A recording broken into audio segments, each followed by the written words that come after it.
Saudara-saudara kaum muslimin rahimakumullah, kita menyaksikan peristiwa-peristiwa yang memilukan dan memalukan. PHK terjadi di mana-mana, pengangguran meningkat, harga-harga membumbung tinggi, daya beli rakyat semakin lemah. Sementara di bidang politik, kejadian-kejadian memberikan indikasi bahwa persatuan dan kesatuan kita sebagai bangsa dewasa ini tengah berada dalam ujian yang berat. Pada jumpa kita kali ini, tanpa bermaksud untuk mencari kambing hitam dari bencana yang kita hadapi, saya ingin menyampaikan sebuah hadis yang diriwayatkan oleh Imam At-Tabarani dari Ibnu Abbas, bahwa Rasulullah sallallahu alaihi wasallam bersabda, khamsun bi khamsin, ada 5 perkara yang dapat menimbulkan 5 macam bencana. Mari kita renungi hadis ini satu demi satu sebagai bahan introspeksi buat kita semua dalam menghadapi bencana yang tengah berlaku sekarang ini. Yang pertama, ma naqasa qaumul ahda illa sullita alaihim aduwwuhum. Apabila suatu kaum sudah mengingkari janjinya, maka mereka pun akan dikuasai oleh musuh-musuh mereka. Sederhana saja nampak kalimat dalam hadis ini. Apabila orang sudah mengingkari janji, mereka akan dikuasai oleh musuh-musuh mereka sendiri. Dan musuh kita yang paling utama saat ini adalah kemiskinan dan kebodohan. Kenapa itu terjadi? Karena kita mengingkari janji kita sendiri. Di saat awal-awal berdirinya Orde Baru, kita pernah berjanji untuk melaksanakan Pancasila dan Undang-Undang Dasar 45 secara murni dan konsekuen. Kita berjanji bahwa kita akan menegakkan pemerintah yang bersih dan berwibawa. Itu semua pada permulaannya. Waktu demi waktu berjalan, kita lupa dengan janji yang kita ucapkan itu. Ketuhanan yang Maha Esa kita ucapkan, tapi kesetanan yang luar biasa yang kita lakukan. Kemanusiaan yang adil dan beradab yang kita dengungkan, tetapi kemanusiaan zalim dan biadab yang kita praktekkan. Sederhana saja saudara, hampir setiap pejabat pada posisi-posisi kunci, di awal-awal ia memangku jabatan itu, biasanya ia mengucapkan sumpah dengan lafaz demi Allah, bahwa dalam melaksanakan jabatan ini saya tidak akan menerima hadiah atau pemberian dalam bentuk apapun. Itu pada permulaannya. Lama-lama rupanya hadiah itu asik juga, mulai diterima. Lama-lama dirasa kurang, mulai menagih. Dan akhirnya terjadilah praktek yang disebut suap menyuap, semir menyemir, dan lain sebagainya. Kalau ini sudah menjadi kenyataan, bagaimana kita mau menegakkan pemerintah yang bersih dan berwibawa? Undang-Undang Dasar 45 menyatakan bahwa bumi, air, dan seluruh kekayaan negara dikelola oleh negara bagi sebesar-besar kemakmuran rakyat. Yang terjadi adalah bahwa kita merasa mewakili rakyat untuk menikmati harta dan kekayaan negara, sehingga rakyat banyak tidak bisa ikut menikmatinya. Menumpuklah harta itu sehingga terjadilah pepatah, gunung ditimbun, sumur digali. Yang kaya semakin kaya, yang miskin semakin terpuruk. Kita ingkar dengan janji yang kita ucapkan di awal-awal kita bergerak. Kita ingkar dengan janji pada saat kita mengatakannya dengan menyebut nama Allah, dengan mempertaruhkan nama Tuhan. Sehingga pada akhirnya jabatan pun mengalami tender. Sudah menjadi rahasia umum. Orang mau jadi lurah mesti mengeluarkan uang. Mau jadi camat mesti mengeluarkan uang. Mau jadi wali kota, bupati, bahkan gubernur, itu ada pasarannya. Secara logika, Kalau orang memperoleh satu jabatan karena banyak mengeluarkan uang, tentu pada saat ia mengeluarkan uang, ia sudah punya pemikiran, modal pasti pulang, modal pasti kembali. Kalau orang memperoleh suatu jabatan karena banyak mengeluarkan uang, maka langkah pertama yang dia lakukan setelah memangku jabatan itu ialah bagaimana uang bisa kembali, bagaimana modal bisa pulang. Kalau modal sudah pulang, pikiran berikutnya bagaimana supaya dapat untung. Lalu kapan mau bekerja untuk kepentingan rakyat? Itu nomor 18. Kemudian kalau ada proyek-proyek besar, pertanyaannya ialah bukan apakah proyek ini bermanfaat bagi rakyat, apakah proyek ini layak untuk diteruskan, tetapi yang jadi pertanyaan paling utama ialah bagian saya berapa duit dari proyek ini. Kita bisa lihat proyek, mega proyek lahan 1 juta hektar di Kalimantan Tengah, triliunan rupiah, dan proyek itu gagal. SD Impres bulan ini diresmikan, bulan depan retak. Jembatan-jembatan bulan ini gunting pita, bulan depan runtuh.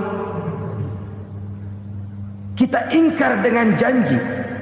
Kita berkata kita bekerja untuk kepentingan rakyat, tapi kita tidak pernah mengenal rakyat itu. Apabila suatu kaum sudah mulai mengingkari janji, maka mereka akan dikuasai oleh musuh-musuh mereka. Akibatnya tersusunlah barisan-barisan sakit hati, yang makin lama makin menjadi bola salju, menggelinding membesar, dan kemudian terjadilah hal-hal yang tidak kita inginkan lagi. Apabila suatu kaum sudah mengingkari janji, maka mereka akan dikuasai oleh musuh-musuh mereka. Ini penyebab bencana yang pertama. Kita tidak konsekuen. Tadinya kita dengan lantang teriak-teriak berantas korupsi, ganyang korupsi. Pada waktu kita belum mendapat kesempatan. Setelah kita naik punya kesempatan, rupanya korupsi enak juga dirasa. Terjadi pergeseran nilai, orang luntur, kehilangan idealisme awal.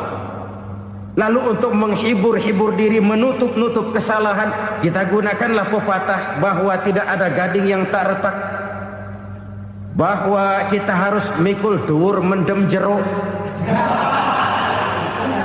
Itu semua cuma sebagai dalih agar kesalahan kita tidak dibicarakan orang lain. Padahal kita sendiri yang mengingkari janji. Kita yang keluar dari komitmen awal kita. Kita berjanji melaksanakan Pancasila dan Undang-Undang Dasar 45 dengan murni dan konsekuen. Kita berjanji untuk menegakkan pemerintah yang bersih dan berwibawa. Namun dalam kenyataannya itu tidak kita laksanakan dengan sebagaimana mestinya. Kita bergeser, kita mengalami proses degradasi, peluncuran nilai, dan akhirnya terbentuklah barisan-barisan sakit hati yang semakin lama semakin membesar itu. Kita harus introspeksi. Memang kalau zaman sedang susah, biasanya kambing hitam laris, tukang kompor gentayangan. Itu dari dulu selalu mencari kambing hitam. Karena itu kita tidak bicara orang, kita tidak bicara siapa yang salah. Kita bicara sistem, dan sistem itu bisa mengena siapa saja. Kalau orang sudah mulai mengingkari janji, bergeser dari komitmen awal, itu sudah mulai ia mengalami proses peluncuran, proses degradasi. Ini penyebab yang pertama. Kita tidak lagi konsekuen bahwa bumi, air, sumber daya alam adalah milik negara, dikuasai oleh negara, digunakan bagi sebesar-besar kemakmuran rakyat. Ternyata rakyat yang makmur itu tidak merupakan gambaran yang menyeluruh dari rakyat kita. Undang-undang dasar kita menganut ekonomi kekeluargaan, tapi yang kita praktekkan adalah ekonomi keluarga. Kalau bukan keluarga nggak dapat proyek. Kalau bukan keluarga nggak dapat macam-macam. kekeluargaan kita rubah menjadi keluarga. Timbullah penyakit nepotisme. Kita bergeser, kita ingkari janji, dan kita anggap kita atasnamakan rakyat. Rakyat cuma sekedar jadi adres, rakyat cuma sekedar jadi alamat, tetapi kehidupan mereka tidak banyak berubah dan tidak banyak terangkat. Kaum muslimin rahimakumullah, ini penyakit yang pertama, penyebab bencana yang pertama. Yang kedua kata Nabi, wa ma hakamu bighairi ma anzalallah. Apabila hukum yang diterapkan sudah tidak lagi bersumber dari hukum Allah, illa fasha fihimul faqru, maka akan bertebaranlah kemiskinan di mana-mana. Ini artinya apa? Apabila hukum tinggal sebuah stempel, apabila hukum sudah diatur menurut kepentingan, apabila hukum sudah tidak lagi ditegakkan secara adil, maka kemiskinan merambah di mana-mana. Hukum diatur menurut selera orang yang sedang berkuasa, maka yang benar bisa jadi salah, yang salah bisa jadi benar. Hukum dalam kenyataan hidup berlaku seperti pisau. Pisau itu kan saudara lihat, yang namanya pisau dimanapun itu tajamnya ke bawah, ke atas tumpul. Kalau hukum itu, kalau untuk rakyat, hukum itu tajam bukan main, cepat sekali dilaksanakan. Tapi giliran menengah ke atas, yang gedean dikit berbuat salah, hukum tumpul. Hukum pura-pura tidak dengar. Akibatnya terluka rasa keadilan rakyat. Satu kasus rakyat diam, dua kasus rakyat diam, tiga kasus rakyat diam. Kasus terakumulasi di hati rakyat. Luka rasa keadilan, dan itu menjadi sumber bencana.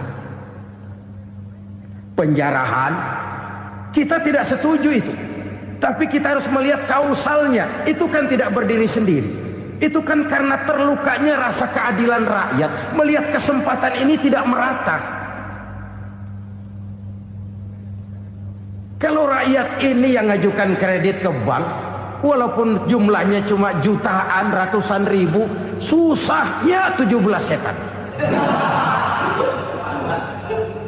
Tapi ada orang-orang tertentu yang agunannya palsu, jaminannya palsu, bawa kata belece, bukan cuma miliaran, triliunan kredit bisa keluar. Terluka rasa keadilan, hilangnya kesempatan.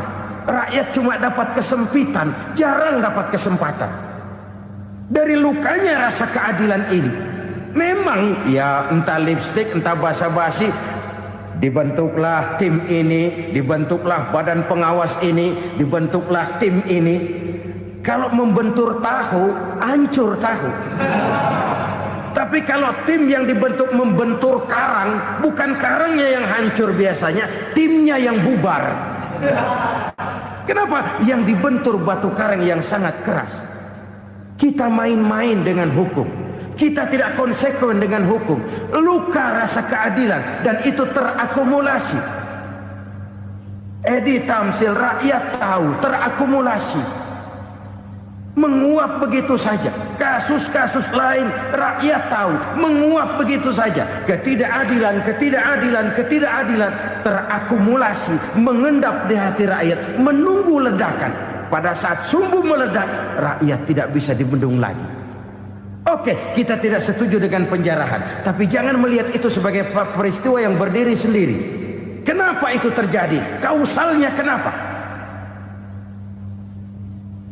Oke, kita tidak setuju memang, tapi yang dijarah oleh rakyat kan memang cuma untuk perut. Yang dijarahkan beras, yang dijarahkan televisi, yang dijarahkan kulkas yang masih bisa dihitung, yang memang real untuk kebutuhan rakyat.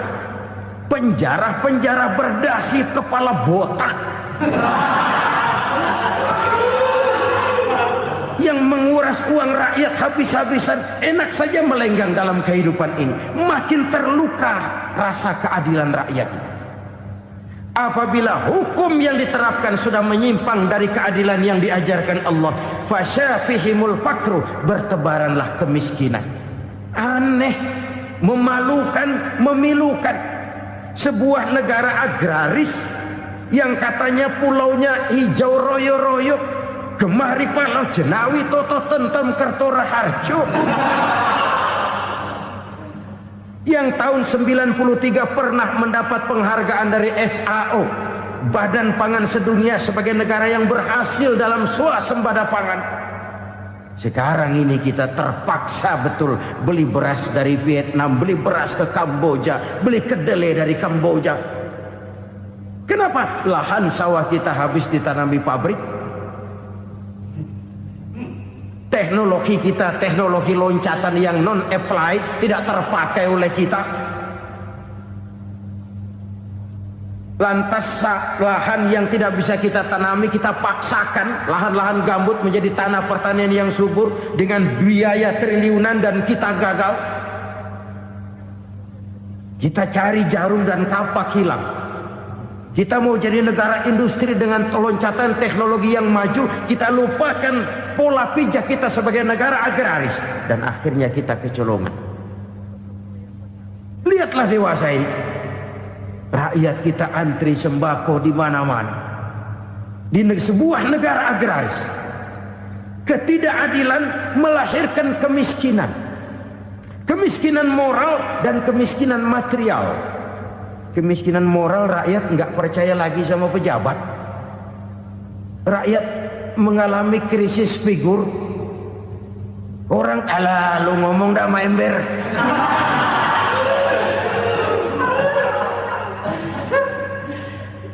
Penataran yang menghabiskan biaya miliaran itu melahirkan pejabat-pejabat korup. Pengawasan yang menghabiskan biaya miliaran itu ternyata impoten, mandul. Kemiskinan moral. Jujur saya berkata, saudara-saudara, setelah pintu reformasi dibuka, itu yang masuk memang macam-macam. Ada yang memang punya tujuan murni, konsekuen dan punya konsep. Ada yang nunggu di tikungan, begitu mobil lewat nyamber pintu, berangkat ikut reformasi. Ada yang memanfaatkan momentum, mumpung, untuk nyampein unek-unek, ngerti nggak, pokoknya ngomong. Sehingga keadaan semakin rancu, kebingungan semakin menjadi-jadi, masalah yang paling urgen tidak terselesaikan. Sekarang ini orang berpikir mendingan jadi pala ular daripada jadi buntut macan. Buntut macan memang hebat macan, tapi kalau buntutnya cuma ugel-ugel di belakang buat apa? Mendingan jadi pala ular, kecil juga nyaplok. Artinya ya biar kecil juga kalau punya partai kan gagah. Lalu rame-rame bikin partai kayak bikin arisan. Orang makin mengalami dislokasi. Semua mau jadi pahlawan, semua mau nomor satu, semua ngomong. Iya kalau bidangnya, kalau bukan makin rancu. Marilah lewat kesempatan ini saya mengajak kita untuk tahu diri. Biarkan politisi ngomong politik, biarkan ekonom menata ekonomi, biarkan praktisi bicara soal hukum, biarkan rakyat munajat, istighfar, mohon pertolongan Allah. Tahu diri kita. Kalau memang ayam, kukuruyuk aja dah. Kalau memang kucing, ayo ngeong. Kalau kambing, silahkan ngembe. Udah tahu ayam, ngeong bunyinya. Suaranya palas, orang nggak ngerti, bingung, makin menjadi-jadi. Ibarat kesebelasan sepak bola bangsa kita sekarang ini, rame-rame mau bikin gol, kiper ikut nyerang sekarang. Memilukan dan bahkan memalukan. Wa ma hakamu bighairi ma anzalallah illa fasyafihimul fakru. Kalau hukum yang diterapkan sudah menyimpang dari keadilan yang diajarkan Allah, bertebaranlah kemiskinan di mana-mana. Coba sekarang ini, yang punya duit bingung, apalagi yang kagak punya duit. Yang pengusaha gede ngeluh, apalagi yang pengusaha pas-pasan. Yang kagak punya beras, yang punya beras saja masih bingung, apalagi yang nggak punya beras. Ini sudah demikian merata. Dulu kita kagum mendengar konglomerat kelas buadak, kelas-kelas yang seakan-akan cuma ada dalam khayalan mereka, punya kekayaan miliaran dolar, triliunan. Sudahlah, seolah-olah nggak terjangkau sama kita. Weh, ternyata yang gede-gede itu juga gede utangnya. Dan rontok satu demi satu. Ternyata rakyat selama ini cuma dialamatkan, cuma dijadikan adres. Rakyat yang tidak banyak ngerti persoalan ini harus menanggung hidup ini begini berat, harus menanggung beban hidup ini begini tinggi. Daya beli semakin lemah, semakin terpuruk dan terpuruk, sedang keadaan belum juga banyak berubah. Yang hutang sama luar negeri itu kan bukan rakyat kecil, Ciano. Yang banyak nyimpen dolar juga kan Ciano. Rakyat kecil bocah kampung mah jangankan nyimpen dolar, ngelihat juga tumben. Kemana kita mesti bercermin? Sekali lagi saya mengatakan, maaf, kita tidak bermaksud mencari kambing hitam. Karena itu kita tidak bicara orang, kita bicara sistem, kita bicara keadaan. Beginilah yang dikatakan Nabi, penyebab timbulnya bencana, hukum yang ditegakkan tidak lagi berorientasi kepada keadilan, tapi berorientasi kepada kepentingan. Akhirnya bentuk hukum seperti pisau, tajam ke bawah, tumpul ke atas. Hukum cuma buat rakyat kecil, tetapi kelompok menengah ke atas kadang-kadang kebal dari perlakuan hukum. Maka bertebaranlah kemiskinan. Iya, kemiskinan moral berupa lukanya rasa keadilan. Kalau rasa keadilan terluka, orang kan nunggu kesempatan, saudara. Iya, dia nggak bisa ngomong. Iya, dia nggak sanggup action. Iya, dia nggak bisa tunjuk rasa, tapi hatinya kan, kapan ada kesempatan, kapan ada waktu, tunggu. Hatinya mesti begitu. Sehingga begitu ada kesempatan, terjadilah hal-hal yang tidak terhindarkan. Dan itu ekses, bukan reformasi. Jangan seperti sebuah dialog saya dengan seorang abang beca. Saya bertanya, bang, iya, abang tahu nggak reformasi? Tahu. Ustadz, apa? Pembakaran. Terus penjarahan. Lalu perkosaan.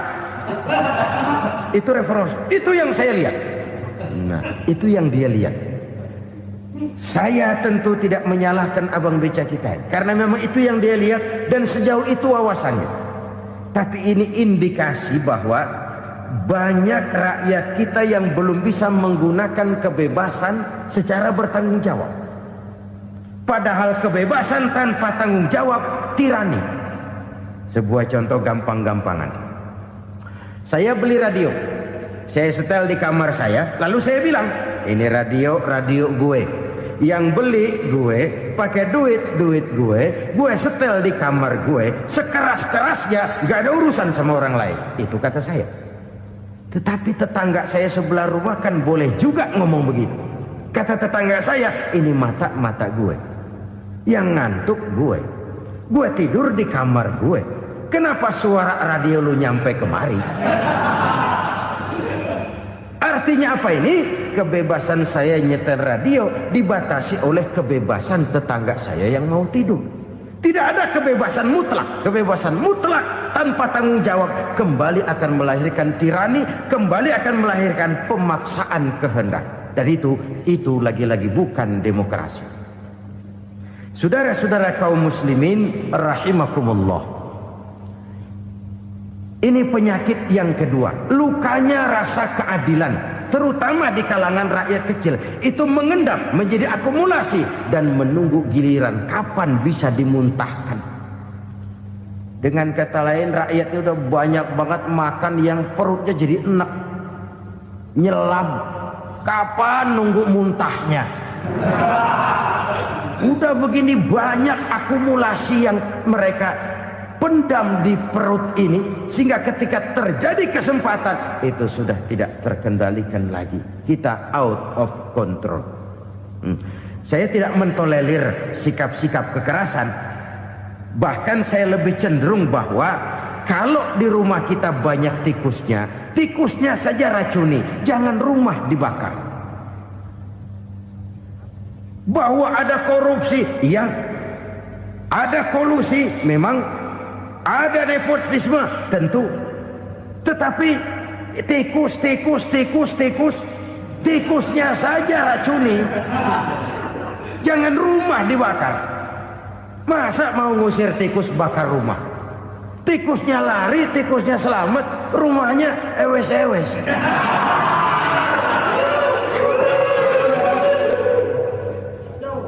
Tikus selamat, rumah nggak punya, masalah nggak terselesaikan dengan sebagaimana yang kita harapkan. Kita sepakat ini negara hukum, dan di hadapan hukum semua manusia itu sama. Itu prinsip yang diajarkan Allah. Al-musawat bainan nas fi takalifil ahkam. Semua manusia sama dalam berhadapan dekat dengan hukum Allah Subhanahu wa taala. Kalau hukum sudah pandang bulu, itu jelas yang enak yang banyak bulunya. Siapa yang banyak bulunya? Monyet. Kalau hukum pandang bulu, monyet keenakan. Saudara-saudara kaum muslimin rahimakumullah, introspeksi. Mari kita bercermin bagaimana perjalanan hukum selama ini. Kalau introspeksi ini kita temukan, lalu ada upaya untuk memperbaiki diri. Jangan menggunakan tak ada gading yang tak retak, mikul duwur mendem jero untuk menutup-nutupi kesalahan orang. Padahal kesalahan itu sedemikian besar. Padahal rakyat kita tiap hari antri sembako.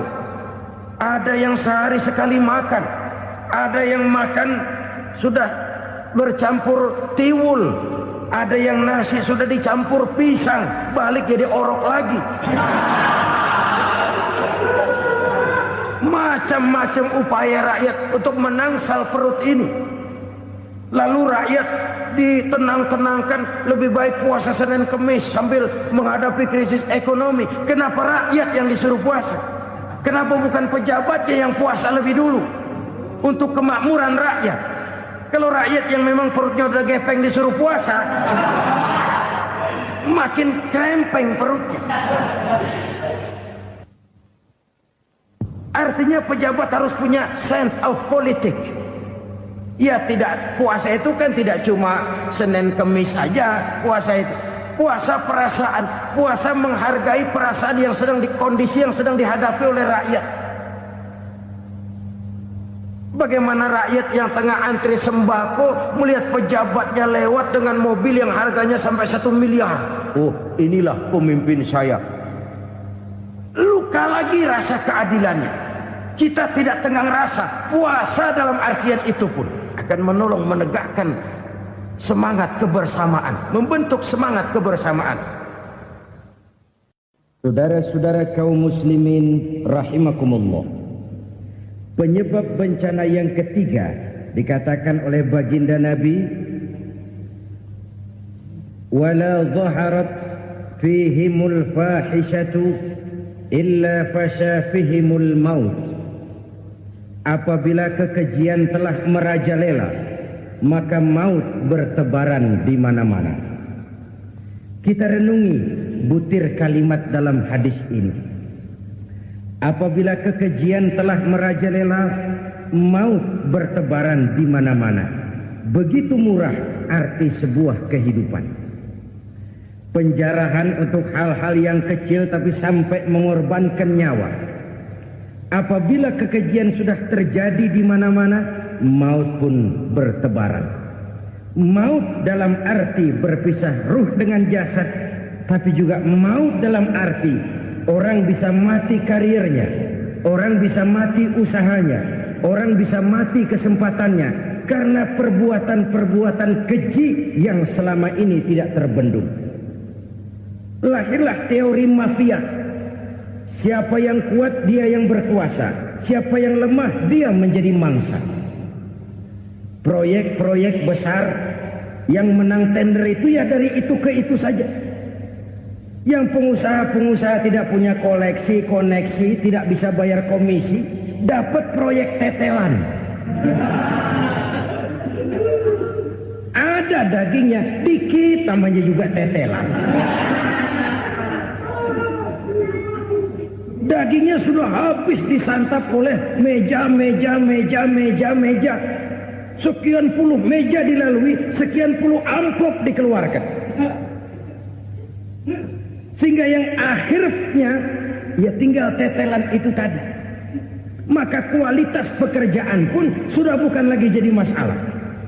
Demikianlah mafia-mafia ini bermunculan di mana-mana. Di pengadilan terkenallah mafia pengadilan. Hukum bisa dibeli, hukum bisa dipesan menurut kebutuhan sponsor. Mafia peradilan, mafia politik, mafia ekonomi, bahkan mafia agama yang menggunakan agama sebagai kedok, menggunakan agama sebagai dalih, menggunakan agama sebagai topeng untuk melancarkan maksud-maksud politiknya pun tidak tertutup kemungkinan. Apabila kekejian telah merajalela, maut bertebaran di mana-mana. Korupsi, kolusi, nepotisme itu bagian dari kekejian. Kita selama ini kalau mendengar maksiat, itu yang terbayang cuma judi, mabuk, zina. Iya itu maksiat. Tapi korupsi, kolusi, nepotisme itu juga maksiat dalam bentuk lain. Kalau ini sudah bertebaran, maka maut terjadi di mana-mana. Jangan bayangkan cuma mati orangnya, itu sih kewajiban. Yang menyakitkan itu orangnya masih hidup tapi dibikin mati. Karirnya mati. Kenapa? Karena yang diperlukan bukan cuma orang pinter tapi orang taat. Biar pinter, kalau nggak taat minggir. Biar bodoh, kalau taat bisa nyenangin atasan, bisa nyemur. Kumaha juragan wae ayo nama. Itu yang kadang-kadang dapat penghargaan. Tidak ada prestasi kerja kecuali bikin senang orang di atas. Kita lihat di desa-desa jalan rusak. Kalau ada berita pejabat anak mau turun, jalan rata sekali. Sampai tanah dari mana aja dikeruk buat ngeratain tuh jalan. Pejabat pulang legok lagi jalanan. Katanya kita kerja buat rakyat, nyatanya kita cuma melayani atas. Kenapa? Terjadi lingkaran setan. Seperti kata lagu Dul Sumbang itu. Mahasiswa takut sama dosen, dosen takut sama dekan, dekan takut sama rektor, rektor takut sama menteri, menteri takut sama presiden, presiden takut sama mahasiswa. Lah muter balik lagi. Lingkaran setan. Lingkaran setan. Saudara-saudara kaum muslimin rahimakumullah. Kekejian yang merajalela, praktek-praktek mafia yang tertuang dalam kehidupan sehari-hari menyebabkan orang mati karirnya, jasad masih hidup, karir mati, itu menyakitkan. Mati bisnisnya. Rakyat kecil pernah senang ketika cengkeh booming, harganya bagus, rakyat banyak yang pergi haji. Lalu mau ditata, lahir tata niaga cengkeh, malah amburadul. Harga cengkeh jatuh, petani cengkeh kecil menjerit. Siapa yang untung? Segelintir orang. Masihkah kita pakai atas nama rakyat untuk kepentingan nasional? Padahal yang nyanyi cuma segelintir orang. Masihkah kita mau bohongi rakyat ini dengan mobil nasional tapi bikinan Korea? Masihkah kita mau bermain verbalisme, bermain kata? Ini sebuah masa lalu yang tidak perlu terulang lagi untuk masa-masa yang akan datang. Kekejian merajalela, orang mati karir. Bisa mati usaha, mati bisnis. Usahanya maju, dirangkul, hancur. Usahanya maju, dipukul, hancur, tenggelam. Bahkan yang memilukan dan memalukan badan-badan usaha milik negara itu dikebiri sedemikian rupa sehingga tidak menghasilkan hal-hal yang bermanfaat buat negara. Saudara-saudara kaum muslimin rahimakumullah, kalau nafsu yang sudah mengatur itu semua, maka kekejian pun merajalela. Orang sudah pakai teori mafia, yang kuat dia yang menang, yang kuat dia yang berkuasa, yang lemah silakan minggir di sudut-sudut kehidupan. Kalau kekejian seperti ini merajalela, maut bertebaran di mana-mana. Banyak orang mati karirnya, banyak orang mati usahanya, banyak orang mati imajinasinya. Sekarang ini dalam dunia seni, yang banyak karyawan seni, bukan seniman. Seniman itu kan dilahirkan. Lain seniman, lain karyawan seni. Sekarang yang banyak karyawan seni, bukan seniman. Mati karir, mati imajinasi, mati improvisasi. Sehingga kehidupan persis sinetron. Sinetron itu yang kita lihat rumah mewah, yang kita lihat rumah bagus. Gak pernah kita lihat di sinetron kita ini rakyat antri sembako. Kita dijejali hal-hal yang indah, yang wah, yang membuat kita tenggelam dalam gaya hidup instan, tenggelam dalam gaya hidup wah. Kita lupa dengan realitas keseharian di tengah-tengah masyarakat kita. Lahirlah kelompok-kelompok selebritis, dibesarkan oleh berbagai media. Selebritis pilek aja masuk koran, pilek.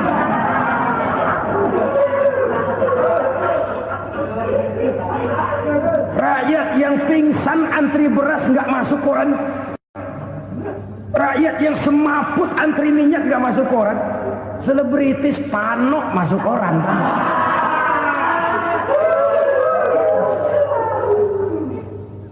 Kita besarkan hal-hal kecil, kita kecilkan hal-hal besar. Kenapa? Kita mengejar oplang, kita profit oriented, tidak lagi berorientasi kepada realitas hidup yang kita hadapi ini.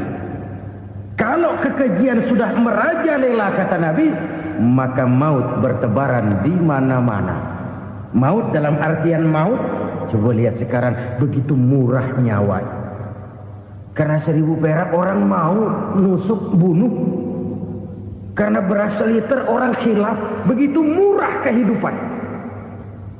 Tapi kekejian dalam bentuk korupsi, kolusi, nepotisme, kekejian dalam bentuk itu mematikan karier, mematikan bisnis, mematikan imajinasi, mematikan kreativitas.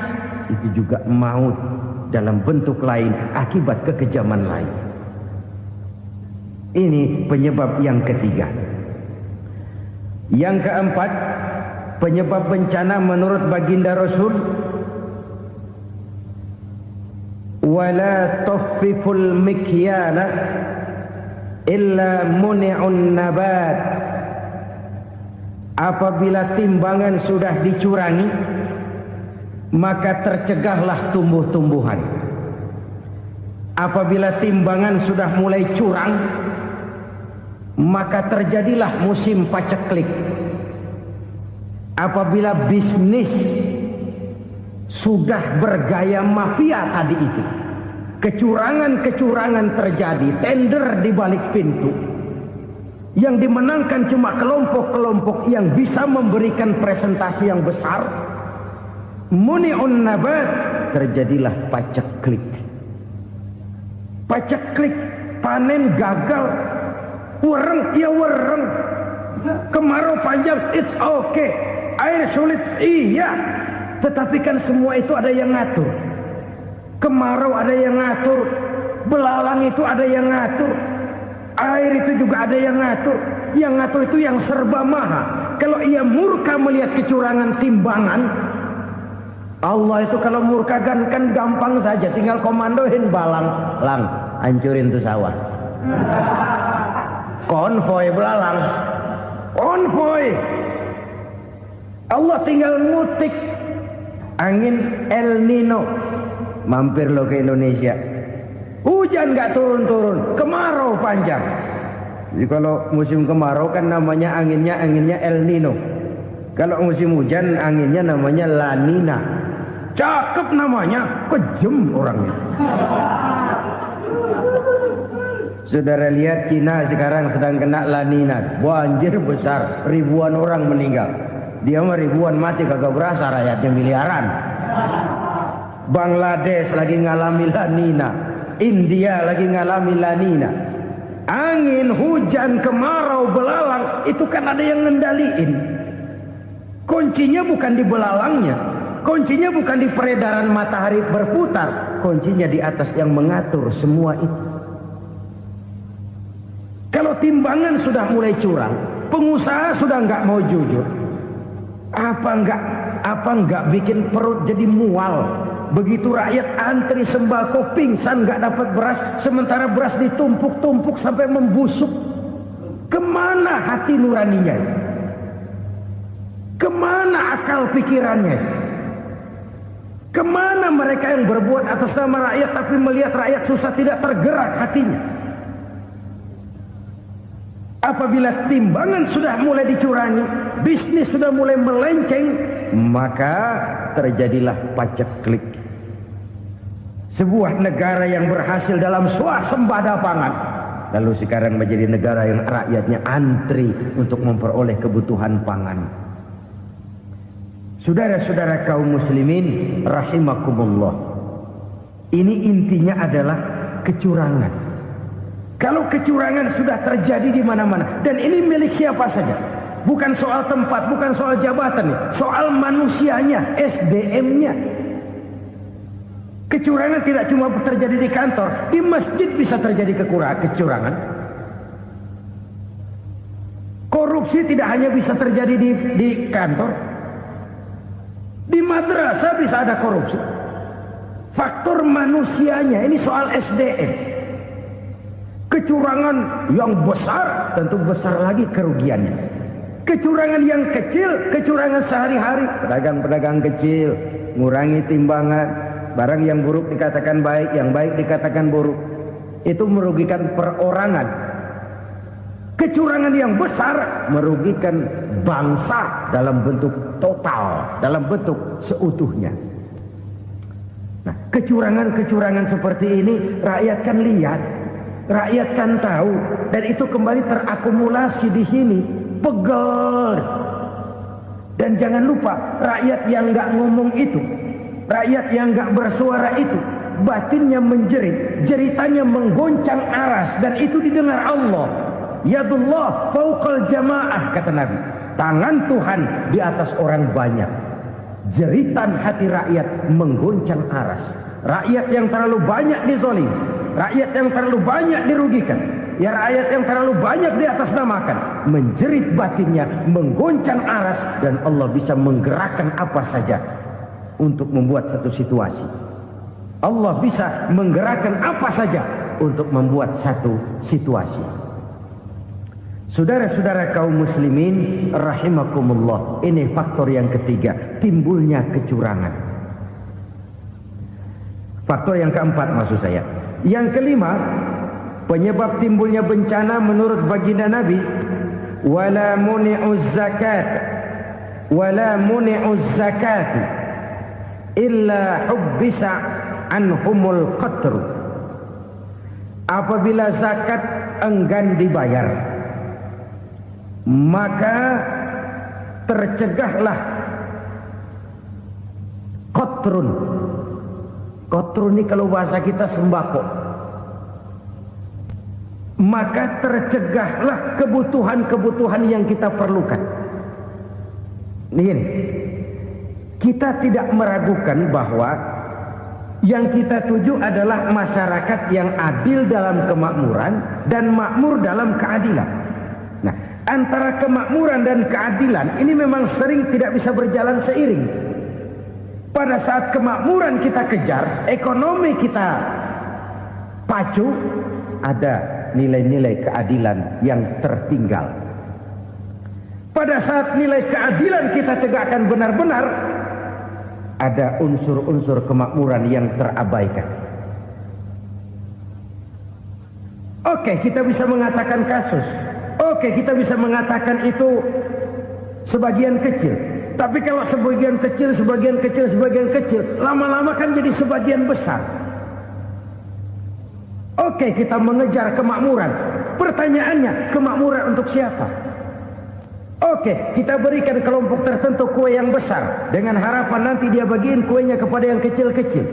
Tapi kenyataan mereka yang dapat kue besar akhirnya malah lupa diri dan lupa daratan. Mau makin besar, malah memeras yang kecil-kecil ini. Sekarang kan yang kecil modali yang besar. Ramai-ramai buka bank, ternyata kamuflase. Uang banknya untuk kredit perusahaannya sendiri. Nasabahnya rakyat kecil. Artinya apa? Rakyat kecil disuruh modalin orang yang udah gede. Ini karena sumber geledek urusan.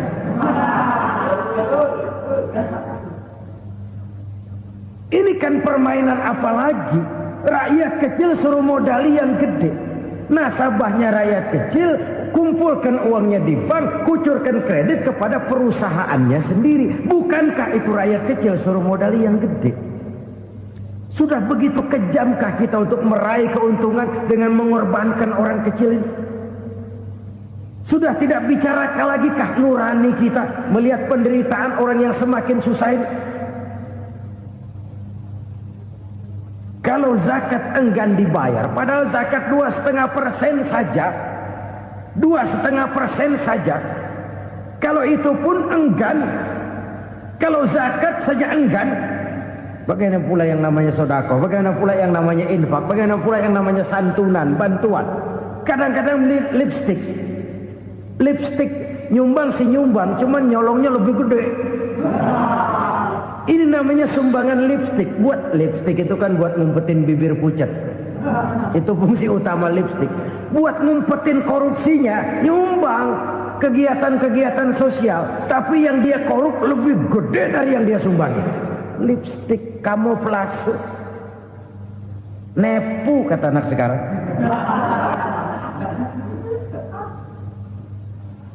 Saudara-saudara kaum muslimin rahimakumullah. Demikian berat kewajiban zakat ini sampai di zaman Sayyidina Abu Bakar pernah keluar komando perangi orang yang enggan membayar zakat. Perangi. Karena fungsi zakat adalah menjembatani antara si kaya dengan si miskin. Bahwa ada kemiskinan itu Qur'ani. Allah menyatakan, aku melebihkan rezeki sebagian kamu dari yang lain. Ini kan kesenjangan. Allah melebihkan rezeki sebagian kamu dari yang lain. Ada itu. Tetapi itu berjalan secara nature. Nah, kalau direkayasa, yang kaya semakin kaya, yang miskin semakin terpuruk, yang sudah besar dapat proyek besar, yang kecil dapat tetelan. Ini kan rekayasa namanya. Kesenjangan yang direkayasa ini yang kita harus kikis. Nah, fungsi zakat menjembatani dari sisi sosial. Dari sisi pribadi, Nabi berpesan, zakku amwalakum biz zakat. Bersihkan hartamu dengan zakat. Sekarang ada istilah nyuci uang. Uang hasil korupsi itu bisa dicuci, dijadikan uang bersih. Bukan pakai rinso, bukan. Pakai politiknya koruptor, diolah sedemikian rupa sehingga jadi uang resmi. Sudah memutik, itu termasuk yang disebut kejahatan kerah putih, white collar crime. Kejahatan kerah putih, kejahatan pakai dasi, kejahatan kelas kakap. Makanya orang mendingan goblok kagak bener daripada pinter kagak bener. Goblok kagak bener itu gampang ngurusinnya. Pinter kagak bener, ini yang berabe bener ngurusinnya.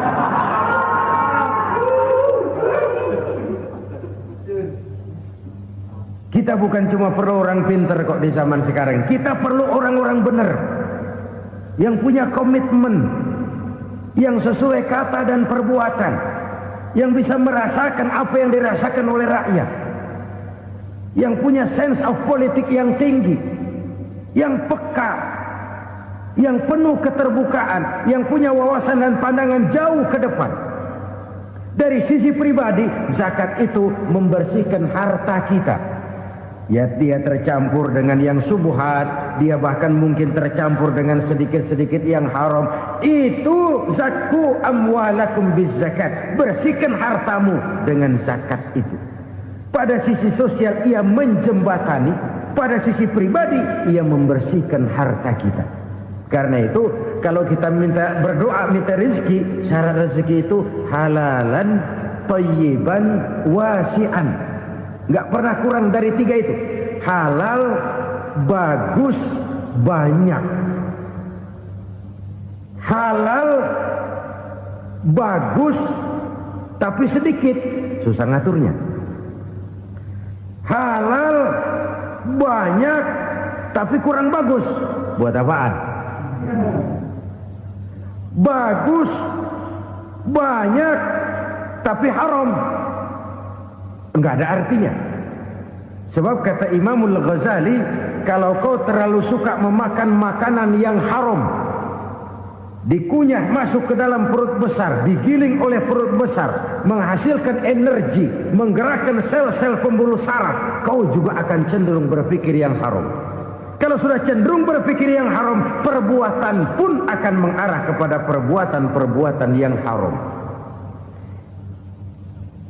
Dulu waktu kelompok Jimbaran 200 konglomerat Indonesia kumpul, dihimbau supaya sekian persen kasih pengusaha-pengusaha lemah. Itu kan cuma sekedar belas kasihan, tidak banyak menolong keadaan. Dan bukan itu yang diperlukan pengusaha-pengusaha kecil. Yang diperlukan adalah berikan kami kesempatan seperti mereka dapat kesempatan. Berikan kami peluang seperti mereka juga dikasih peluang. Kalau cuma dikasih 100 juta, 200 juta hari ini, usaha kami nggak ada prospeknya, peluang kagak ada, kan sama juga bohong. Diceburin ke kali, disuruh berenang, tangan diikat, mendingan mampusin ketahuan. Ayo berenang, berlomba, tangan diikat, kaki diikat. Sama saja nyuruh mati. Jadi jangan kasih ikannya, kasih kailnya. Yang diperlukan pengusaha kecil menengah ke bawah itu bukan cuma sekedar belas kasih dari konglomerat-konglomerat besar. Berikan kami peluang seperti mereka juga dapat peluang. Berikan kami kesempatan seperti mereka dapat kesempatan. Berikan kami kredit dengan kemudahan seperti mereka juga kalau minta kredit begitu mudahnya. Menciptakan peluang dan kesempatan, pemerataan. Bukan menciptakan manusia Indonesia dengan standar ekonomi yang sama. Semua rumahnya harus sama, semua punya mobil. Itu sih kebersamaan bebek. Bebek, coba lihat bebek. Satu ngalor semua. Satu ngidul semua. Kebersamaan bukan itu. Kebersamaan adalah menciptakan peluang. Kalau yang kaya bisa semakin kaya, kenapa yang miskin tidak bisa ikut naik jadi sedikit kaya?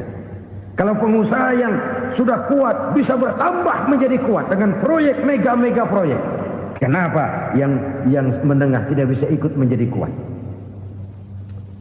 Dan kenapa kekejian itu merajalela? Kita dengar lewat berita-berita PLN tekor, PLN hutang. Kenapa? Dia beli listrik dari swasta yang belinya lebih mahal daripada penjualannya. Artinya dia beli itu listrik dari perusahaan listrik swasta, dia jual kepada rakyat lagi. Harga jualnya lebih murah daripada dia beli kepada swasta. Kenapa? Ada tekanan lagi tuh. Biasa siklus lagi. Hukum Boyle. Atas neken, paling bawah gepeng. Ya kita nih rakyat kecil, emang nasibnya gepeng terus. Saudara-saudara kaum muslimin rahimakumullah, dari 5 penyebab bencana ini kita ambil kesimpulan untuk sebuah renungan dan introspeksi kita bersama. Pertama, mengingkari janji. Padahal janji itu yang lebih tinggi nilainya adalah di hadapan Allah Subhanahu wa taala. Baik wakil-wakil rakyat di parlemen maupun pemimpin-pemimpin rakyat di dalam kabinet, apabila memangku suatu jabatan, selalu mereka mengawali dengan sumpah, dan sumpah itu dimulai dengan demi Allah. Sadarkah kita pada saat itu kita ucapkan bahwa kita sudah mempertaruhkan Allah untuk jabatan yang kita pegang? Kita sudah mempertaruhkan nama Allah untuk posisi yang dipercayakan kepada kita. Sadarkah kita bahwa menyia-nyiakan itu satu dosa yang sangat besar, yang tidak hanya kepada Allah tetapi juga kepada rakyat yang kita wakili, kepada rakyat yang kita pimpin.